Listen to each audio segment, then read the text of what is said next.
Welcome to the Future Proof Leader podcast. I'm Jessica Rapach, owner of Twin Legacy Solutions. And today I have Paden Hughes. She owns her own company. And today we're talking letting go to grow, building sustainability that lasts. And I'm very excited to have Paden on the podcast. So, Paden, can we open it up just by you telling everyone who you are and what you do? I'm so happy to be with you, Jessica. And to all the listeners, I have had a very non-traditional journey. So, the way that I'm bringing my gifts to the world right now is I help owners transition. So, business owners of small to medium-sized businesses who are ready to exit, who have a legacy, who want to leave their business in good hands to someone that's going to do great with it. I help them position their company for sale and strategize how to get the right person in the seat. And then I help new buyers, oftentimes brand new to entrepreneurship, buy and acquire cash flowing businesses, especially those exiting 9 to 5s and especially those who are really strong leaders and operators in more of a corporate traditional context and are ready to experience the freedom and upside of entrepreneurship. Wow. I am excited to ask you so many questions for myself. No, I'm just kidding. For everybody to contribute to the community. But that's exciting. You're the first guest on my podcast that does this. I'm excited to dive deeper into it.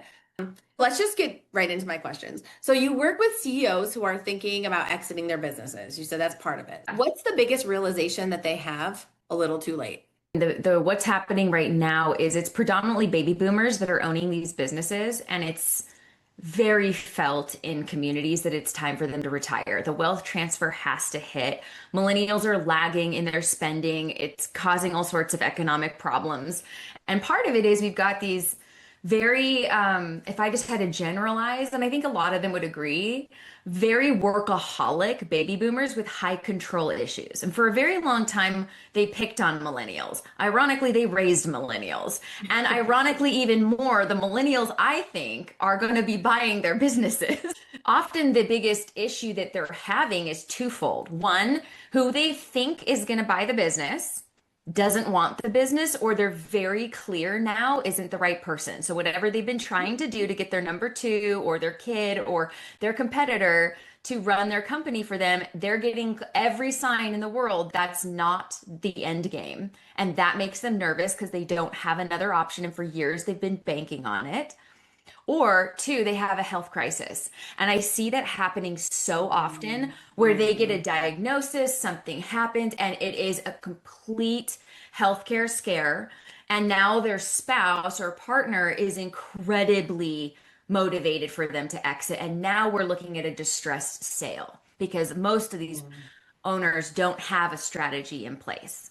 So when is that? When does that kick in? Where is the turning point as a business owner where you should be? Do you think about this from the very beginning? Like, I'm going to start a business and then the goal will be in 10 years to sell? Or where's the turning point? Are there signs or what? Yeah, Just so there you can are. understand. Such, Okay. it's such a good question. It's kind of like the age-old question because every business consultant will say you always begin with the end in mind.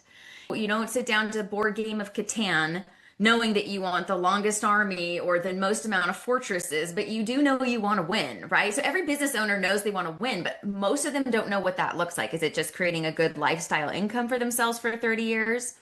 And then they stack away enough savings. Now they have a nest egg and all these investments, and so they're good and they can just close it down. Are they wanting to build legacy, especially when they're 40 years in a business, or maybe they take over a business for their parent, etc.? Or are they, no, actually, I want to get in, I want to grow it as fast as possible, make it as much value as possible, and then I want to get out as soon as I can and go to the next thing. There's serial entrepreneurs, and there's no wrong answer, but many people go, I don't know. I'll Yeah, get there when I get I there. get And that. sort of, yeah, and it's so human. I mean, we can't like act superior in any of this because many of us punt and kick down the road more and more of our decisions that bring up things like identity, things like, they aren't small, how I show up in the world.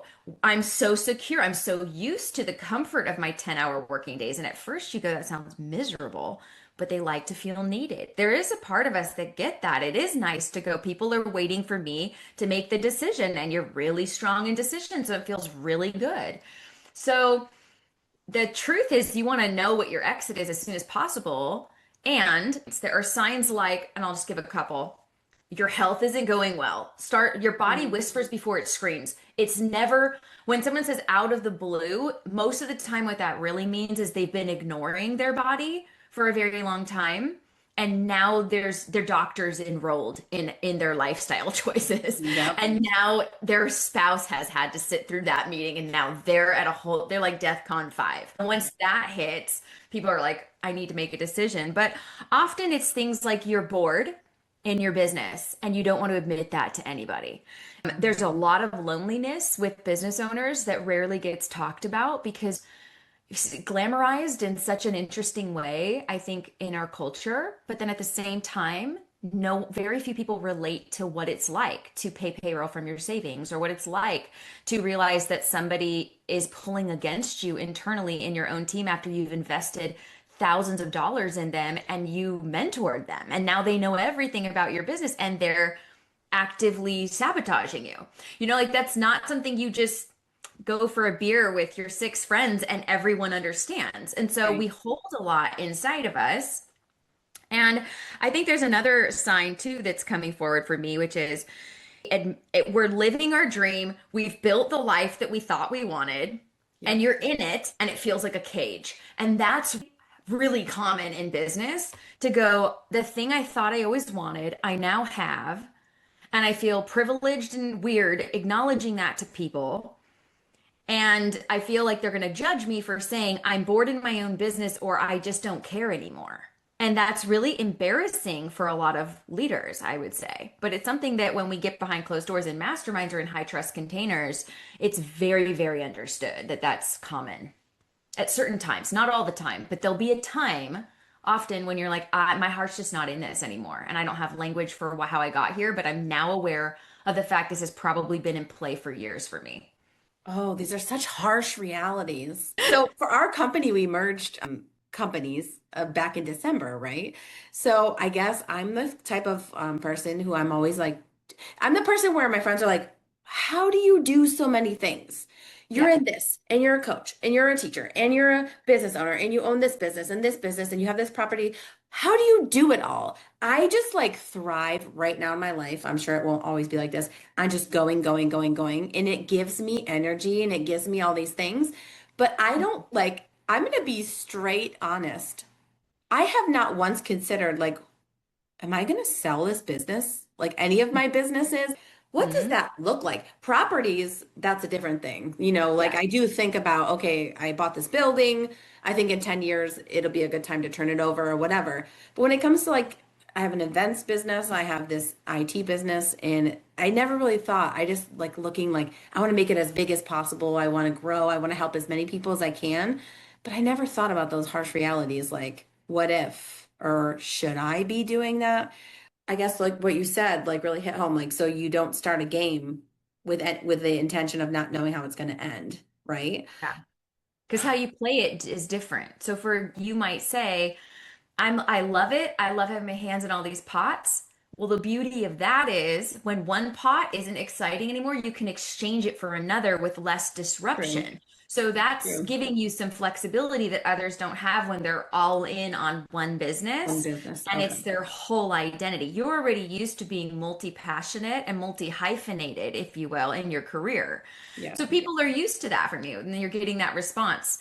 So that's interesting. But you could also go, what if, and this is what I always tell people, especially when Yeah. they're strong leaders like you, what if you could build your company to place where you have head of household jobs working with you, and Yeah. they're now at such a high level as a manager and multiple managers that you really could have a midlife crisis, a quarter life crisis in my case, and step back and still get paid and see Oh, that sounds is lovely. what I really believe and have lived is fully possible when we get out of the comfort zone of needed being the one everyone goes to. And when we kind of hold too much control, we shoot ourselves in the foot later because you'll chase your high performers out the door. I was going to buy a business in my 20s, but the owner still wanted to be the shining star. And that's okay. We worked really well together. I was very grateful for the mentoring I received. I got to the table, and I got a voice at the table, but I ultimately felt like there was a battle for who got to be the star. Yeah. And it effectively made me go, I need to go get some of my own spotlight somewhere else. And he's come back to me since and said, you would have been the natural person to sell to. And I said I was the right person to sell to, but the trouble was you didn't make space for me fast enough. So I moved on. And that's okay. My journey's perfect. His journey's perfect. It's not like Yeah. anyone missed anything necessarily, but it's a real thing that we chase talent out the door when we control them. Oh, yeah. Well, going back to my military experience, I guess Yeah. I've always been like that servant leader. I've always Yeah. been kind of like empowering my people and serving them so that they can go do and they come up with solutions far better than I ever have. I learned that early on the hard way. I try to be a micromanager, not on purpose, and it definitely shoots you in the foot. 100%. But when you empower people and you have people on your team, I do nothing alone. Nothing. Nor do I think I could do anything on my own, and I don't want to do anything on my own. And that could be a whole nother podcast. But okay, so sorry, I'm selfishly funneling all of your advice for me, but okay, let's get back to the questions. So, from your experience, what separates a business that can be sold from one that cannot be sold? Owner dependency. So Mm. it actually brings us right back to what we were just saying. Like, Oh, really? I don't want to buy your business, Jessica, if every decision, every key client relationship, every inflection point in your business is so reliant on you because now I have to be you and I don't want to be you. And maybe I don't have your technical background, or I do, but I don't have your business background. It's not a viable business. So if you don't have a number two ready to step into your ability to execute and run your business, unless I know your business, I think better than you, I don't want to touch your business because you walk and your relationships walk, your book client base walks, your team is loyal to you. And loyalty to an owner is a good thing, in my opinion. But if it's to the point where you're so enmeshed that if you were to go on vacation for 3 weeks and not look at your phone, and if your business couldn't run, then Yeah. you can't sell your business, in my opinion, well. And I know that not everybody thinks that way, but I do. Yeah. It's not I sexy to me if you're like, I'm so great, the business needs me. It's like, great, you're going to be closing your business because no one else can be you. So how do you decenter yourself from your like so let's say Yeah. you get into that situation. So how do you I guess decenter, is that the right thing? Mhm. How do you Right. disengage? How do you set it up for success that way? What are some things that you would recommend? Well, I would say this. If I think about the word decenter, I get wobbly and weird about it because I think, oh shoot, how do I make myself invisible to people? And then it just gets awkward. And I think a lot of leaders don't necessarily know how to do that. And I think that's Yeah. okay. The analogy that I've always used that I heard in my 20s in a meeting with other leaders, and someone said, I managed to the void. And when they said that phrase, I instantly knew what it was.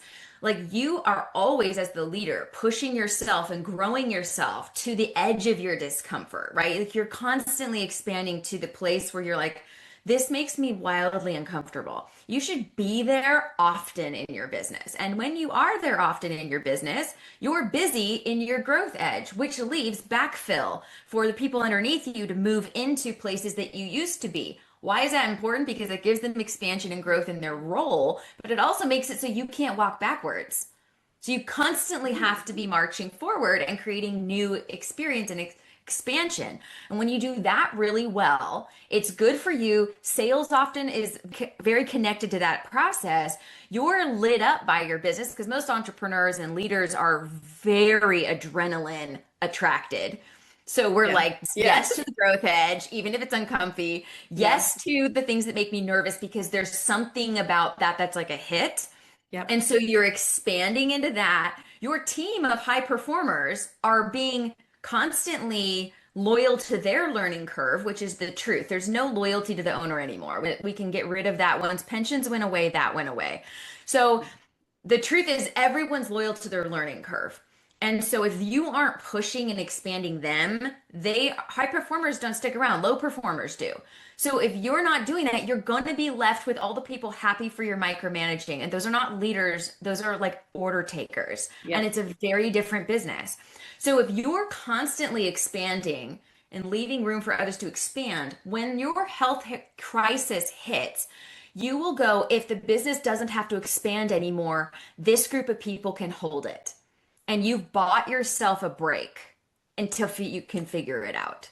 Oh yeah, I love that. So do you help you so you help at every layer or do you mentor? How do you help companies? And like when do Yeah. they bring you in? They bring you My in. favorite, my favorite is when they're like, there's signs that I'm ready to shift. I'm starting to get less interested. I'm less expanding into the void, less and less Yeah, expansion into the void. right. I'm, wanting to move. I'm wanting to relocate. My kids are at this stage, like they're sort of attuned to say I'm like a few years out and I want to explore who's succeeding me, how I position it.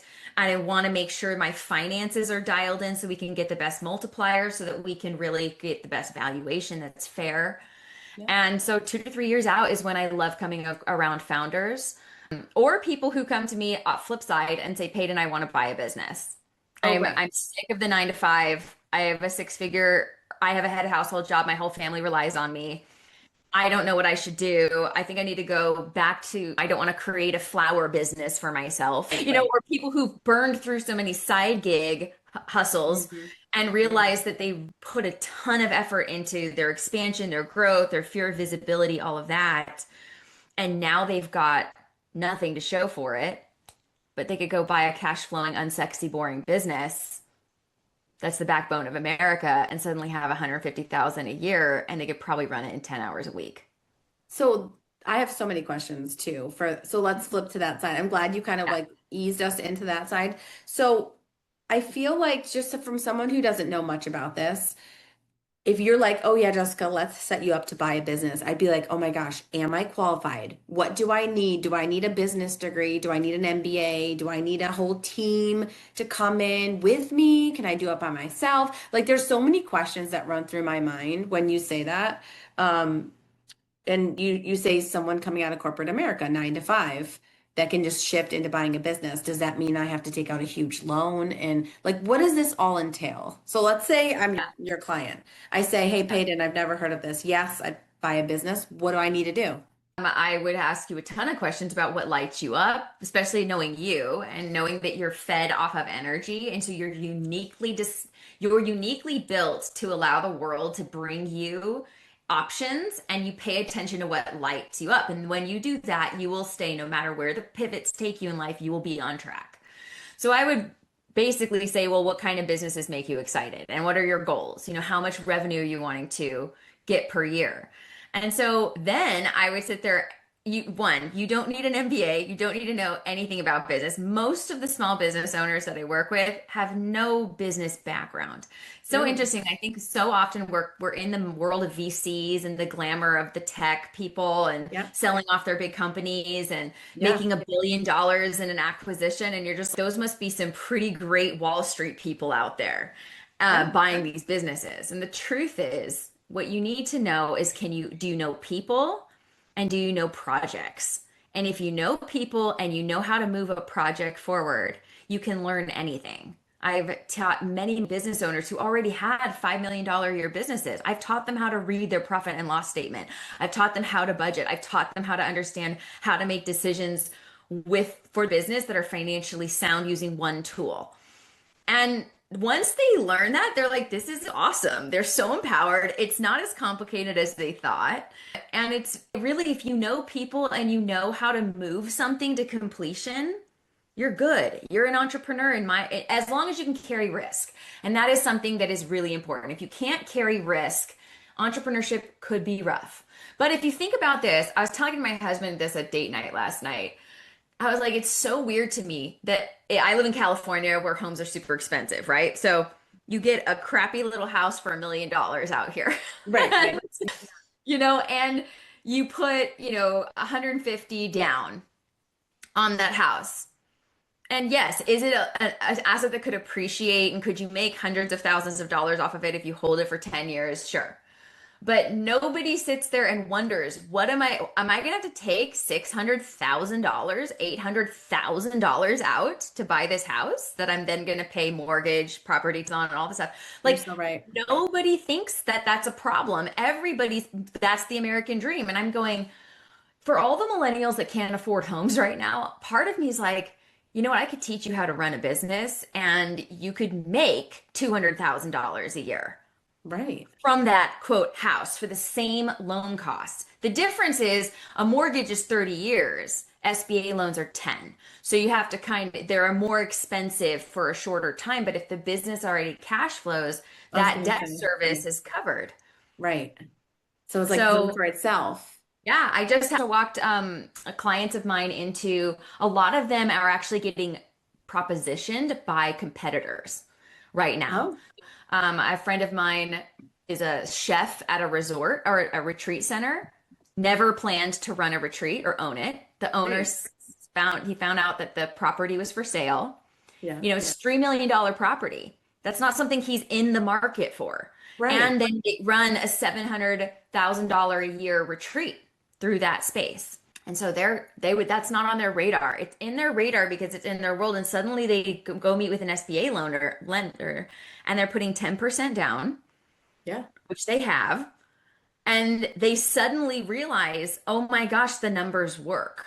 This is wild. And so just a lot of people wanting to kind of get out of their business, but most of them have messy financials. Most of them have a very hard time selling it because you have people trying to figure out why they would buy it and how they can serve the debt. Like they're not telling the story of what is possible. It's not manicuring the numbers. It's just if you put in 2 years of work, those numbers look radically different and better, and it's so clean. And then you get to say, this is what this business is, and you safeguard all the jobs of the people who've been loyal to you. So because you brought up the retreat thing, my Yeah. mind went to this because I understand property a little bit more. Is it like if I'm investing in a vacation home? Like I buy the Yeah. property or whatever, but then I'm charging rent to cover the mortgage completely. Is Mhm. that kind of how it works when you're buying a business? You're buying the business, you're putting some money down, but you're getting that money from the company back to pay it off? It's a really good question, and it depends. For example, if you buy a farm, the farm as a business is intricately connected to the real estate of the farm. And so that deal is blended. Oftentimes SBA doesn't lend against property. They lend against the business. And so you kind of have to take a Hmm, retreat space like that and you say, well, here's the real estate. It has this value. Here's the business. It's separate. So you might have to get two different loans to purchase it. I see. So Okay. that's a So little it bit different. depends. It's a little bit. It Okay. does depend. And it depends on what your SBA is willing to do. Like if you were able to get, an ag loan for buying a farm, the business, projections go against your income in a traditional setting. It's also interesting. It I is love so it. interesting because so many of us, when you think about buying a home, and it's if you're in the property game, like it sounds like you are, you know that when you buy a second, third property, you're putting way more down. Like that when we bought our second investment property and it had two properties on it, we had to put, well over $500,000 down just to secure it because we're entrepreneurs and we don't like to show income. Right. So, then there's that game. And it's Yeah. all a game, really. So it's just like, can you figure out how to make the math, make it right? Right. Oh, but you're right. You have to be a risk taker, You right? do. And so you have to have the aptitude for, are you opportunistic? Are you somebody that's a visionary that daydreams often about a better life and has made moves against the normal path most take? Right. And you have a history of investing in yourself because you believe you are the asset. Now, Yes. I think that has somehow, I think in the last 10 years, there's been a lot of people saying invest in yourself, and a lot of Yeah. people have, and then felt like they were maybe sold a bit of snake oil along the journey. I Yeah. think that's a real thing that Yeah, has I do. been shifted the coaching industry in the last 2 years. But for the most part, when you can be an action taker and you read people, you read projects, and you can hold risk, you are an entrepreneur. You just haven't used that title yet. I love it. Well, We could talk all day. Let me just leave the audience with this. If you're a business owner and you are having those thoughts, what's one mindset shift that will help a business owner either decide to sell or keep going moving forward? To give them like one key takeaway or what they should consider. I think what's coming forward for me is I would consider your relationship to money and specifically income. The more I've sat with people who are of age to retire. And I just put that in quotations if you're listening, because it's kind of a funny concept because there's no age in which you really retire. And Right. that's increasingly being explored by the baby boomer community, staying engaged longer and longer Right. and longer. But often when I'm behind closed doors in a high trust environment, what's expressed is the deep anxiety of income not coming into the bank account every month. I've had friends of mine sell their businesses for $17 million, which you think should be fine. They can park that cash, Mm-hmm. post, capital gains, whatever. Like they park cash there and they should be fine. They are in a state of complete anxiety that they are not making monthly income. It doesn't matter what their investments are. I get So you. it shows and it starts to reveal sometimes we're hanging in the game because we haven't really addressed our nervous system around money. And that's Yeah. really what it is. And what I mean by that is when we're stressed, where do you go? A lot of people go into fight, and fight can look like workaholism. Like you're not loving to work, but working a lot helps you to feel less stressed. So you're actually doing it to cope with the discomfort than it being your whole identity. And so for me, when it comes to owners, it's like really look at if you strip away your belief that it's your work ethic, your identity around being the first in the office and the last in the office. When you look at how important it is for you to have money flowing in every month, you start to realize that there's a chance you've tethered yourself to something that you've outgrown. But what you haven't outgrown is your need for that income constantly. And so Okay. I scenario after scenario that makes me go, oh my gosh, it's the same pattern. And it has nothing to do with how large their nest egg is. This is Hmm. wild. I Now, guess so. it's so wild to me. I'm like, this makes no sense to my brain on one hand, but then on the other hand, there is something comforting. So, but then my brain goes, well, then buy properties and get rental income. If you need income, find different streams to get you your money to come in every month, you know? It doesn't just have to be from these 12-hour work days. Right.